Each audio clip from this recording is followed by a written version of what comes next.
hello and welcome to State of Affairs powered by Shankar IAS Academy. Today's topic of the day is something that's rather very interesting. When we grew up in our childhood, we were all told that one of the greatest love stories is the Romeo-Juliet love story. But was it though? Don't you think it was a tussle between a permission to love and actually having the autonomy to love? And from the Romeo-Juliet generation, a lot of things have not changed. It's been constant. And today, we are going to talk about the Romeo-Juliet clause, which is relevant even in the UPSC perspective today. So, it has a romantic intent, even with the name. But has it anything to do with that? Is what we'll uncover today. Let's move into the topic. So, the first point. You see, in India, we have the POCSO Act, an act which protects minors, that is people below 18 years of age, from a lot of exploitation like assault, pornography, rape and things like that. It is gender neutral. This law is gender neutral, is something that we have to remember. So we see that there are a lot of romantic cases that are increasing in India. So with that, the misuse of POCSO Act is also one important thing that is happening. We will uncover that as we go through the slides. The second one is today's generation is a net gen. Yes, we all use internets. Even a 3-year-old child who's moving on the train, we see that it is engrossed with its mobile phone. So, digital adolescence is happening at a very early age. It has access to a lot of content which a lot of people did not have access to. And there was a certain age in which people saw a certain amount of explicit content. But today, it's available in the open in the internet. So, digital adolescence happens at a very, very early stage. So, this is why there should be laws to curb the digital adolescence. The third is a person called as Dorothy Smith. Dorothy Smith is somebody who talked about lived realities. See, according to the judicial system, if a person is 16 years of age and he is convicted something as heinous as a rape or a murder, then you send him to the juvenile prison. But then, if a person 16 years of age is not committing any crime, but he is just in love, then you take him into the jail, into custody and give him 10 to 20 years of sentence under the POCSO Act, just because he was not 18 years of age. And with that, why Dorothy Smith talks about lived social reality. The lived social reality is something very, very different from the law. And that is why we have to bridge both, is what she is saying. Next is about the judicial discomfort with blanket criminalization. Now, as we spoke about the lived reality, it is connected to this judicial discomfort. Why am I saying that? Because the judiciary cannot in certain cases go and give writs. According to Article 226, it cannot go and say that, you know what, I am going to give a special concession for every case that is happening that is below the age of 18. So there is blanket discrimination. If a person is below 18 years of age and he is just in love, he is put under the jail, under bars, and his life is ruined for the next 10-20 years and he is not able to come out and live his life properly. And the next is global consent. There are a lot of nuanced frameworks that happen every day, and a lot of countries have different laws with the Romeo-Juliet clause. And the next is about youth rights and parental control. Youth are saying that we are adolescent, we know what we want, it is our bodily autonomy. Parents say that it is our right to protect you, we know what's best for you. The debate always keeps happening. Now I have given you 6 points. You might wonder, she is talking about something called as the Romeo-Juliet clause. What is it?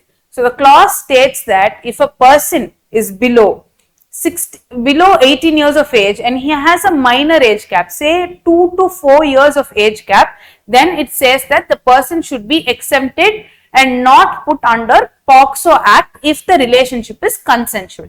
That is the Romeo-Juliet clause. Now relate and see why this rising POCSO case, digital age adolescence, law and lived reality, judicial discomfort, global shift trend and youth rights and parental control see this POCSO Act as a criminal law and a social discipline. How is it criminalized? And now why this Romeo Juliet clause is something that should be implemented in India. Now we have seen about a lot of debates. We have seen what the Romeo Juliet clause is. Now the close age gap exemption.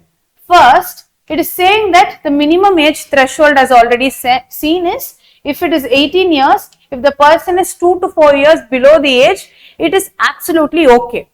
The second is the permissible age difference. Now the 2 to 4 years permissible age difference is also okay. Now again, when there is a case which is happening here, you need to have the consent verification if the relationship was actually consensual. Why should it be referred? Because a lot of young children, they don't even know what love is at that age, is a common denominator that is bought when we have a judicial angle. So the consent verification is something that is very, very important. And the next is no protection for coercion. If you're coercing somebody into love, you're saying you have to love me. And there today we see a lot of movies which show obsession as love. If that obsession is coercing you into a relationship, then that will not be tolerated. And here in the consent verification, it should be explicitly stated that you were in a relationship. So this time, teenage people, they have an identity and they try to explore a lot of things. They are curious beings. Should they be put under bars for that is the question. Now, this teen experimentation versus predatory pedophiles which are roaming around the streets. Now, what is that about? See, first, there is this harm principle. When there are a lot of young children who still don't understand what is happening to them, in that case, the harm principle will be applied. And the evolving capacities doctrine talks about one important thing.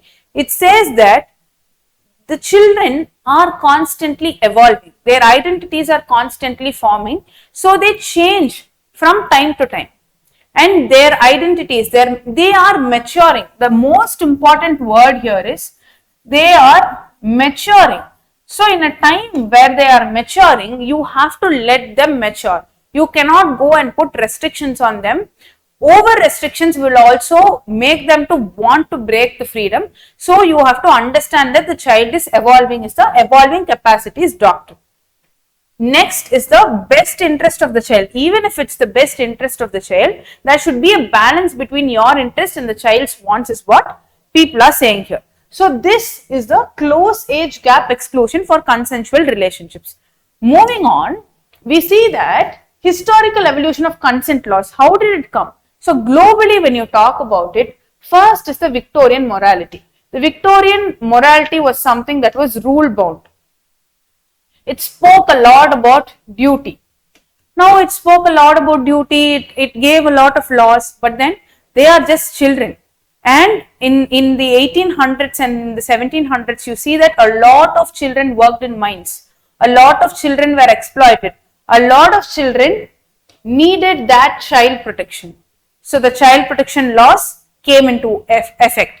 And after the child protection laws came into effect is what we have the youth autonomy. And today we even have rise of statutory rape laws from the 20th century that is still prevalent. So we have to thank the ancestors who lived at that point, who identified that this is going to be an issue. Now we spoke about the Victorian morality. We are moving into India, the Indian perspective. See, earlier the age of consent was 16 years, but then we raised it to 18 years, the voting age. Now, because you increase the age gap, people who are in that differential 2 years, they are put under bars if they want to really have a consensual relationship at that point, even a relationship. So, the age of consent, because it was raised, it also gave rise to a lot of issues. And again, irrespective of consent, if they have a physical relationship, people put them under POCSO, saying that it has happened irrespective of consent, because these cases are mostly filed by the parents. And the next is the child definition alignment. The child definition alignment, when it says it's of 18 years of age, it's like one person is as he reaches 18 years of age, this person is going to be an adult. No, the child gradually matures. So there is a difference there as well. So there is a legal transplantation without socio-cultural adaptation. The legality should match with the cultural adaptation because we are not a static society. We are a ever dynamic, ever evolving society. So that is something very, very important that we have to remember. Now, weaponizing the law. Are we actually weaponizing the law? Is a question. See, most of the false cases are filed by parents. It said that nearly 80% of the cases are filed by parents and not the victim girls. And when you see, even in your own households, you would have at least seen one person say that, if you do that, I'm going to give a dowry case on you. And when you hear that word, something as heinous as a dowry case, it is used as a threat. Now, this POCSO Act is also used by parents saying that I will put an FIR on this person and I will ruin the boy's life if you don't cut the relationship off. This is like asking, the girl is asking the government and the judiciary for protection while the parents are saying you need my permission to have an autonomy to like a person. So the law is misconstrued to control and oppress. The second, his honor motive. So in certain cases, the girls will want to take a stance and a life of their own and they will move to one point where they want to go and live with the guy. This is seen as a honor motive. That is, when the girl goes out of the family, when she has chosen her own life in her own rules, it is seen as the family's honor being deteriorated. So what the family does? The family targets the intercaste and interfaith couples and they say that this particular person has kidnapped my daughter, and because the age is below 18, again, it is put under POCSO. Now, when they put this person under POCSO, under bars, they see it as a way to restore the family honor. How many cases do we know even in India that honor killing, honor cases are still prevalent in the FIR books of a lot of police stations? And this is seen as a way to restore the family honor, not as a way to actually seek redressal. That is why this is a weaponization of the law. Moving on, the patriarchy. See, they are protecting their own motives. They are not protecting the girl's autonomy. The girl is seen as a family property. Now I'm talking about girls again and again. You might think that I'm being gender biased, and generally, because these cases are given against men are the victims here. There are very minor cases where POCSO, even being a gender neutral act, where girls are filed against it, is very, very rare. It is stereotyped that men are the victims here in the POCSO Act when a false case is given, and the girl has a lot of restrictions in the house and she is seen as the familial honor, and that is why the girl is seen as a family property, and this is a way to oppress the girls. This law is also taming as a way to oppress the girls. Now, what happens is that the courts need to step in because the parliament is not giving a law. So how is the court stepping in and what is happening? The first one is that the Madras and Delhi High Courts declared certain things. It is, the adolescent love cannot be equated with Philadelphia. So it is saying that you cannot say that he is a pedophile just because the person is in love. You cannot equate the both, and the age category needs to be referred properly. The second is the judicial creativity. Using Article 226, we all know that Article 226 is used for writs and other laws. You can use that when it has a miscarriage of justice. But then can you use that in every single case that is happening? Is the question here. Next, granting bails. When you want to grant bail for somebody who has an FIR, it is a very, very, very difficult process. You have seen a lot of movies the first question when somebody enters, they will ask, have you filed the first information report? Because it is not something that can easily be quashed. But here in this case, because the person is a youngster, he has a life to live, the FIRs are quashed, but then the person is labeled as a rapist or as somebody who has created a crime, and somebody who has been a victim of a heinous crime is not seen. This is where the labeling theory comes into accord. The labeling theory was given by a person called as Howard Becker. He states that even if a person does not commit a crime or has committed a crime but wants to move on from that, the society still names him as that particular person.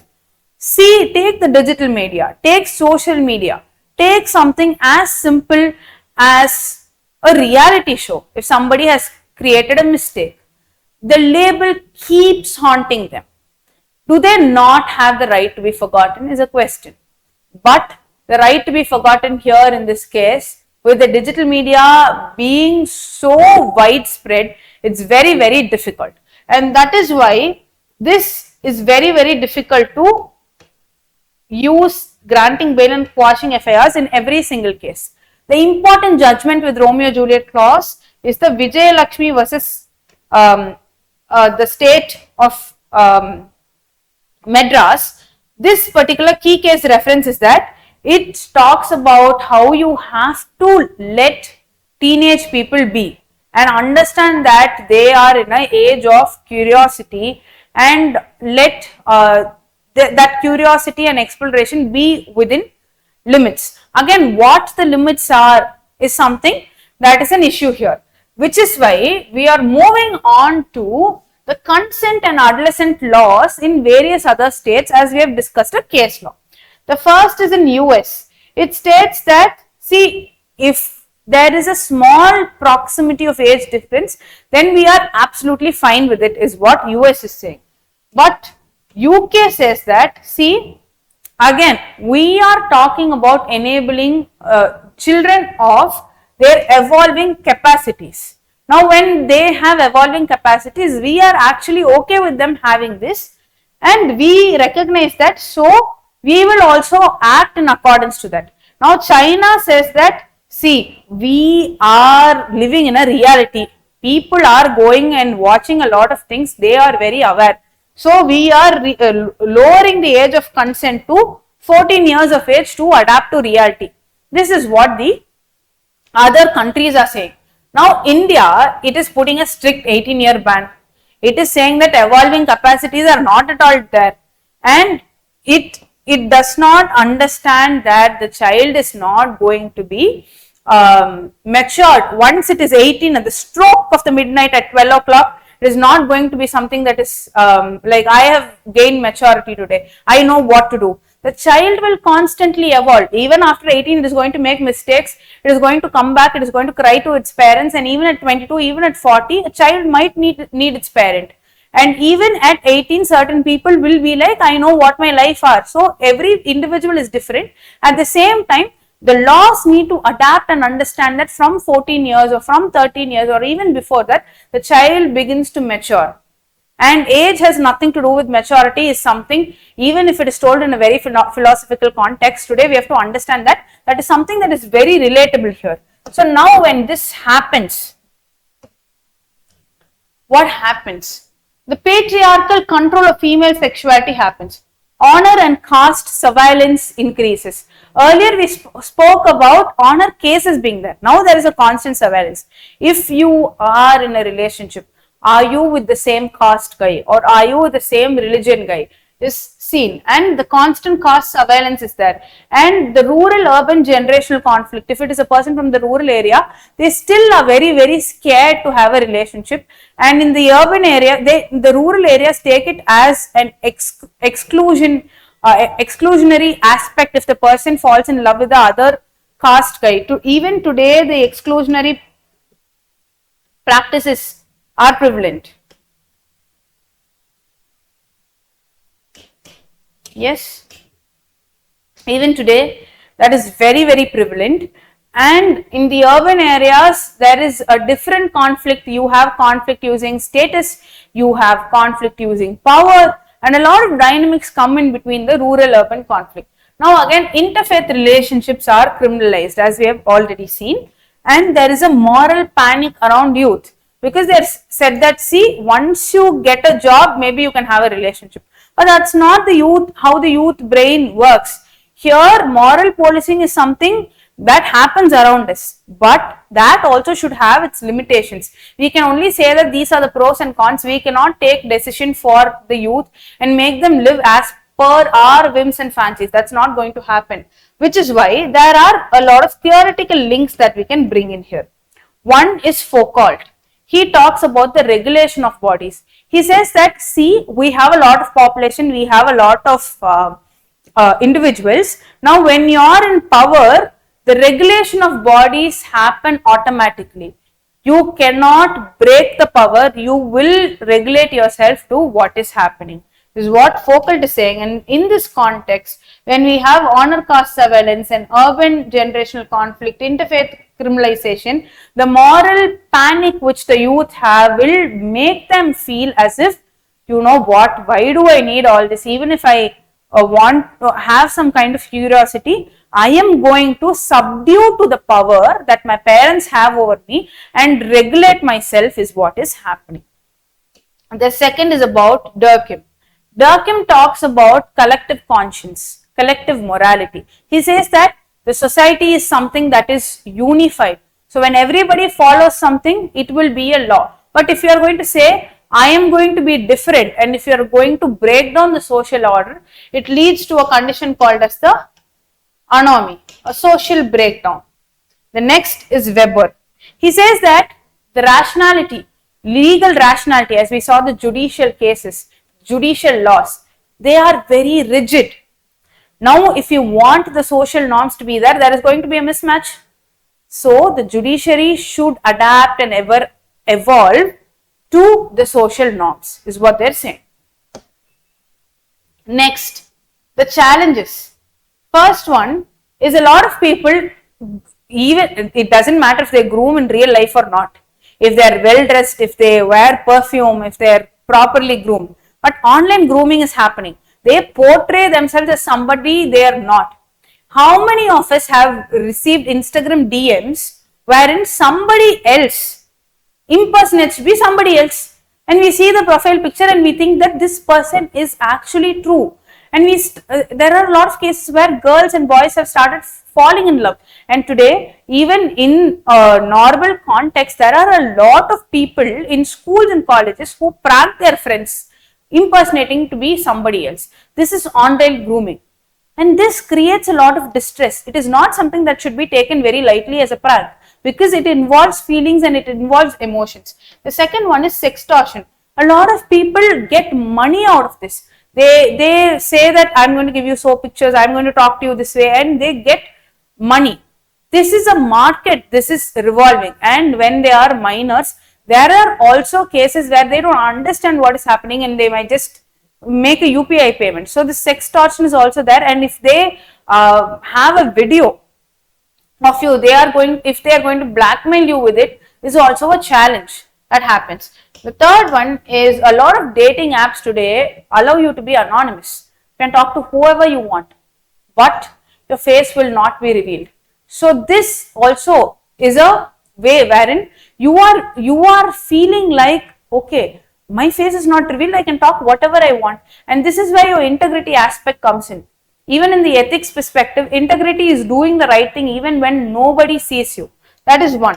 And the fourth one is the early sexual exposure. And today, because a lot of people that we see, they are exposed to a lot of digital content, the early sexual exposure is very, very high, and which is why people might want to experiment. So these are the challenges that we have. With that, what are the policy responses? First one, they need to have digital literacy. Today, what is needed, what is not needed should be understood, and what apps can we use, what apps are for what purposes. Out of curiosity, they go into a lot of apps, and that's when the sextortion and all happens. So that is very, very important. Second one, the technology should have a proper age verification. They should think about new policy ideas wherein they will not be able to coerce when a person who is below 18 years of age searches something that is not at all necessary. So the third one is safe internet curriculum. You see there are a lot of digital nannies that are present, so that when the parent installs them in the mobile phone, the child will not be able to view any content that the parent deems that is not necessary for them until a particular age. Again, this also should not be done when the child for the parent is 25 years old. If they are going to say that I am going to put a digital nanny in your phone, that's absolutely not necessary. It should also be used within limits. And this safe internet curriculum is for children. It has 5 principles: be kind, be brave, and there are 5 principles which are in the safe internet curriculum. Now, what is the insight? The technology is outpacing the legislation. So, legislation should improve, it should run, and it should hold up its game. So, that gambit is what we are talking about. Now, the arguments for is 1, as we know, it will reduce criminalization in the POCSO cases. 2, it supports adolescent autonomy. Yes. 3, it aligns with global norms if the Romeo-Juliet clause is implemented. 4, it protects the intercaste and inter-religion couples. 5, it will encourage the healthcare access that is there. The arguments against is it risks people of exploitation. Now, when a lot of people are present, we have already seen that how these children, when they are very, very young, they do not know what is a true relationship and what is love bombing or breadcrumbing. A lot of ideas like that with the Gen Z evolving, there are new terms that are coming like cuffing and benching. Now, a lot of things like that are happening. So, the risk of exploitation is high, emotionally, physically, and even monetary wise. So, the risk of exploitation is one argument against. Second, cultural backlash. There is always going to be a generational gap. Certain things might be okay with us, but when our next generation is going to tell that to us, we are going to have the same moral panic and say that this is not applicable. So the cultural backlash will always be there. The third one is implementation difficulty. How are you going to identify a genuine case and a case that is just made up? And how are you going to identify if it's a consensual relationship or not is an issue. And the consent verification, again, how are you going to verify that this is actually true in consent? You cannot just give a sentence of 10-20 years based on a word of mouth. Next is re-victimization fears. If I go and say, yes, I have done it out of consent, again, you become the victim. If you're going to say, I am doing it not out of consent, again, you will become victim. So the re-victimization fear is something that is always going to be there. Now, what is the proposed Indian model? The first one is minimum age consent should go back to 16. The second one is the age gap can have a difference of 3 years. This is proposed. Still, India has not implemented the Romeo-Juliet clause. It's proposed legislation. The third one is the judicial scrutiny for consent. The fourth one is the safeguard against coercion. The fifth one is sex education curriculum in schools. Even when we see the sex education curriculum in schools, we know that a lot of schools have counselors. But the counselors, when they are supposed to give sex education, even there, they cause a lot of things. They just keep very quiet. They don't talk about a lot of uncomfortable things which should be taught and spoken about. And that's why this is stigmatized and it is a taboo. So this. And next is the confidential adolescent health care. Why? Because there are a lot of teenage pregnancies that are happening. So this is very, very important. Next is the police and judiciary sensitization. So when there is sensitive cases, how they must be handling it also is an important thing, and they must also be trained in such a way. Next is the data driven monitoring. Now the government has to update its NCPCR guidelines, and the school systems, as we have already stated, they should have counselors in sex education programs and educate people about a lot of things, so that the curiosity does not make them do things that will put their life under risk. And the third one is digital safety frameworks, as already told. Now, the calibrated Romeo-Juliet clause can reconcile child protection with adolescent autonomy while preventing harm. So, this is about the Romeo-Juliet clause, something that is going to bridge a protection to love, permission to love, and actually being in love. And that's why this topic is very, very important even for the UPSC perspective and a lot of debates. Thank you for watching.